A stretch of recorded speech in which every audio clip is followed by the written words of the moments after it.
Sir, ও sir, হ্যাঁ কিছে? কিচেনের চিকেন শেষ হয়ে গেছে, টাকা দেন, চিকেন আনতে হইব। তোর আনা লাগবো না, গেম শেষ হোক আমি যাবো নি। স্যার, বিকালে তো কাস্টমার আসবে। এই বেটা কাস্টমার আগে যাই হোক, ওটা আমি বুঝবো নি। যা, তোর সাথে গেছি না। ও ভাই একটু শোনেন তো, কিছে ভাই?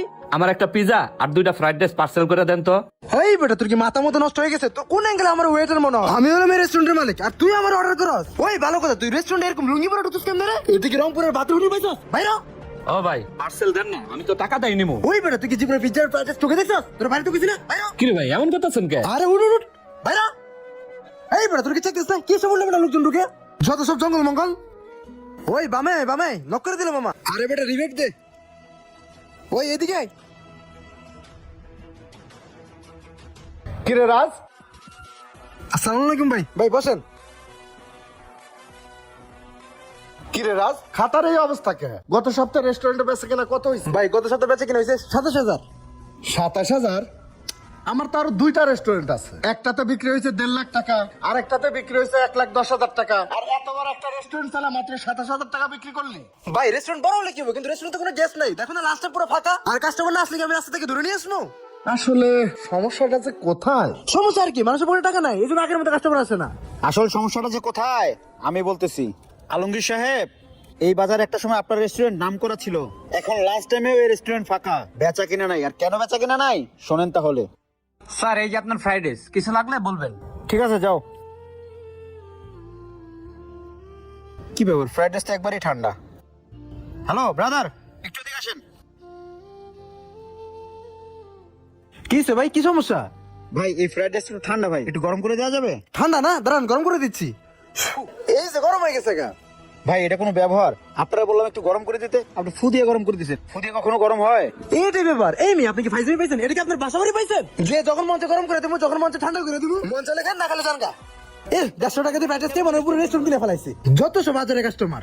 শালার এটা কোনো ব্যবহার? এভাবে ব্যবহার করলে তো কাস্টমার টিকবে না। আলমগীর সাহেব, গল্প এখানেই শেষ না, আরো আছে। স্যার, এই যে আপনার ফ্রাইড রাইস আর পানি। জি স্যার, বলেন।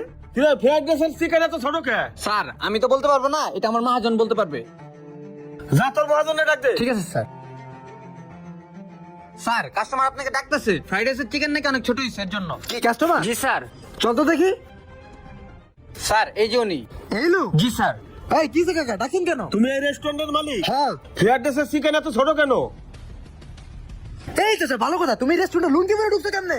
এই বেটা, এই তুই থাকতে রেস্টুরেন্টে এসব লোক ঢুকে সাহস পায় কেমনে? সে কি জীবনে কিছু বুঝবে? ফ্রাইড রাইসে কিছু বুঝবে? জীবনে কি খাইছে এগুলা? ছোট লোকের বাচ্চা। চিকেন কি জিনিস আমি জীবনে সহি দেই নাই না? এই বেটা, আমি চিকেন সহি দেই নাই না? তুই আমার দিক টাকা, তুই আমারে চিনিস? এই এলাকার সবচেয়ে ধনী ব্যক্তি হলাম আমি। তোর ভাই আলমগীর আছে না, এর কাছে জিজ্ঞেস করিস আমি কিনা। মানুষের পোশাক দিয়ে মানুষের বিচার করস না? এই বেটাই, লুঙ্গি পরলে কি মানুষ ছোট লোক হয়ে যায়? আমি কোটি কোটি টাকার মালিক, অথচ আমার লুঙ্গি পরতে ভালো লাগে দেখে আমি লুঙ্গি পরে আসি। আর শোন, ব্যবসার মূলধন হইছে তার ব্যবহার। তুই তো সেই ব্যবহারই জানিস না, তুই ব্যবসা করবি কিভাবে? আজকের থেকে আমার কোনো ফ্যামিলির কেউ তোর এই রেস্টুরেন্টে আর আসবে না। আর তোর এই রেস্টুরেন্টে কোন কাস্টমার আসে এটাও আমি দেখে নিব। যা। স্যার, ওনার সাথে এই ব্যাপারটা করা ঠিক হয় নাই। দূর বেটা, কিসের ব্যাপার ঠিক হয় না? এরকম কাস্টমার কথা আমি যাবো? ও কইলেই না, ওই কোটিপতি। ওইগুলো পরিষ্কার কর, যা। স্যার, ও স্যার, হ্যাঁ কিছে? কিচেনের চিকেন শেষ হয়ে গেছে, টাকা দেন, চিকেন আনতে হইব। তোর আনা লাগবো না, গেম শেষ হোক আমি যাবো নি। স্যার, বিকালে তো কাস্টমার আসবে। এই বেটা কাস্টমার আগে যাই হোক, ওটা আমি বুঝবো নি। যা, তোর সাথে গেছি না। ঠিক আছে স্যার। গেম খেলার সময় ডিস্টার্ব করে। ভাই সবই তো শুনলেন। ভাই ব্যবসা আদর্শ দরকার, ব্যবসায় নীতি দরকার, ব্যবসায় ভালো ব্যবহার দরকার। আপনার এই ভাইয়ের ব্যবহার কতটা যে খারাপ তা তো বললাম। ভাই খারাপ ব্যবহারে ব্যবসা কখনো টেকে না। এই মুখটাই মানুষকে শত্রু বানায়, আবার এই মুখটাই মানুষকে বন্ধু বানায়। আপনার ভাইয়ের কোনো গুণই নাই, সারাদিন এখানে বসে বসে গেমস খেলে একটা কাস্টমার আসলে মূল্যায়ন করে না। আপনার এই প্রতিষ্ঠান একটা ওয়েটার টিকে না একমাত্র আপনার ভাইয়ের ব্যবহারের কারণে। কারণ এই প্রতিষ্ঠান তো সে নিজের মনে করে না, এখানে আসে বসে যখন যা দরকার নিয়ে চলে যায়। আর আপনি এরে বসায় রাখছেন। আপনার এই রেস্টুরেন্টে আগে মানুষ সিরিয়াল দিয়ে খেতে আসতো, আর এখন মোবারকের রেস্টুরেন্টে দেখেন সারাদিনে 10-15 হাজার টাকা সেল হয়, আর আপনার রেস্টুরেন্টে 15-20 হাজার সেল হয়। কারণ আপনি রেস্টুরেন্টে বসেন না। যদি প্রতিষ্ঠান টিকাইতে হয় তাহলে আপনার নিজেরই বসতে হবে। আর এর মতো কর্মচারী থাকলে বা এর মতো ভাই থাকলে ওই প্রতিষ্ঠান জীবনেও টিকবে না। কিরে রাজ, তুই আমার আপন ছোট ভাই, আমার রেস্টুরেন্ট মানে তোর রেস্টুরেন্ট, আর তুই কাস্টমারের সাথে এভাবে খারাপ ব্যবহার করিস? আরে কাস্টমার হচ্ছে দোকানের লক্ষ্মী, কাস্টমারের সাথে ভালো ব্যবহার করতে হয়। কাস্টমারের সাথে যত ভালো ব্যবহার করবি, একজনের সাথে আরেকজন শুনে আরো কাস্টমার বাড়বে। আর তুই কিনা লুঙ্গি পরা কাস্টমার দেখলে অবহেলা করে দূর দূর করে তাড়াই দিস। ওরা কি মানুষ না? ছি, আমি তো তোর নিয়ে এটা আশা করি নাই। আরে তোর মতো ভাই যদি এই রেস্টুরেন্টে থাকে, এই রেস্টুরেন্ট ধ্বংস হয়ে যাবে। তোর মতো লোক আমার এই রেস্টুরেন্টের দরকার নাই। যা যা যা বাইরে। ভাই আপনি আমার বড় বাঁচাইছেন, নয়তো আমার এই রেস্টুরেন্টটা তিলে তিলে ধ্বংস হয়ে যায়। আমি তো আপনার রেস্টুরেন্ট আসা বন্ধই করে দিয়েছিলাম। আচ্ছা টেবিলে একটা ফ্রাইড রাইস পাঠান, আমি বসলাম। আচ্ছা ভাই, আপনি গিয়ে বসেন।